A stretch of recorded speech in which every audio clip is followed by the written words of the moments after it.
Probijanje policijskih kordona na Cetinju. Pa blokada prilaza Prijestonici dan uoči ustoličenja mitropolita Crnogorsko-primorskog Joanikija prije 2 godine. Incidenti i dan kasnije, sukobi policije i demonstranata koji su se protivili ustoličenju, 52 povrijeđenih, 30 demonstranata i 22 policajca. Crkveni velikodostojnici na Cetinje su stigli helikopterom u pratnji pripadnika protivterorističke jedinice.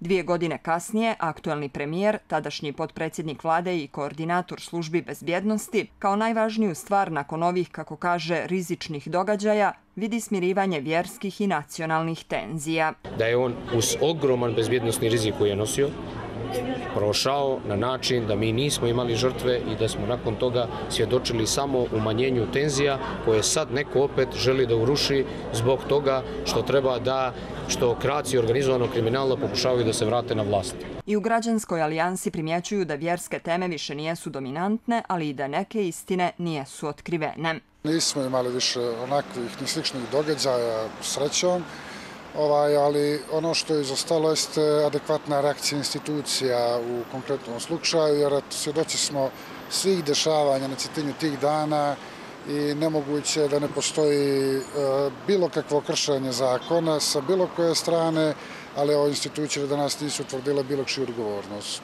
Zbog sukoba s policijom 5. septembra privedena su 22 demonstranta, među kojima i Veselin Veljović, bivši direktor uprave policije i savjetnik tadašnjeg šefa države Mila Đukanovića za bezbjednost. Veljović, koji je trenutno u pritvoru po drugom osnovu, sumnjiči se da je počinio krivično djelo napad na službeno lice u vršenju službene dužnosti, a Viši sud u Podgorici u maju ove godine ukinuo je prvostepenu oslobađajuću presudu koju je izrekao Cetinjski osnovni sud. Sa druge strane, Savjet za građansku kontrolu rada policije konstatovao je da je policija prekomjerno koristila suzavac. Kritikovali su je i zbog upotrebe gumenih metaka, što je policija demantovala. DPS i danas glavnom specijalnom tužiocu Vladimiru Novoviću postavlja pitanje šta je sa krivičnim prijavama koje su uglavnom zbog zloupotrebe službenog položaja podnijeli protiv tadašnjeg premijera, vicepremijera i dijela članova vlade. Šta se sve i kako dešavalo na Cetinju utvrđivala je Komisija Vladinog biroa za operativnu koordinaciju bezbjednosnih službi. Međutim, izvještaj o rezultatima postupanja sektora bezbjednosti tokom ustoličenja nikad nije ugledao svjetlost dana, iako je to tražio tadašnji premijer Zdravko Krivokapić. Aktuelni premijer na pitanje zašto je i poslije 2 godine izvještaj Vladine komisije tajna, ovako odgovara. Ne znam šta je taj izvještaj, nosi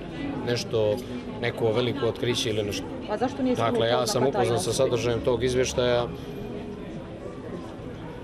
To što ga je organ stavio, organ koji stavlja oznaku tajnosti može i da je skloni, ko što se mene tiče mogu sutra to da uradim. Ništa u tom izvještaju neće vidjeti što je spektakularno. U civilnom sektoru ovo pitanje vide drugačije. Potrebno je i da institucije urade što je do njih, da otklone sumnje, da postoji neki dio koji se krije od građana. Građani zaslužuju da znaju istinu. Za sada izgleda istinu znaju jedino u vladi, odnosno Vijeću za nacionalnu bezbjednost, kome je komisija proslijedila izvještaj sa zaključcima o događajima u Prijestonici od prije 2 godine.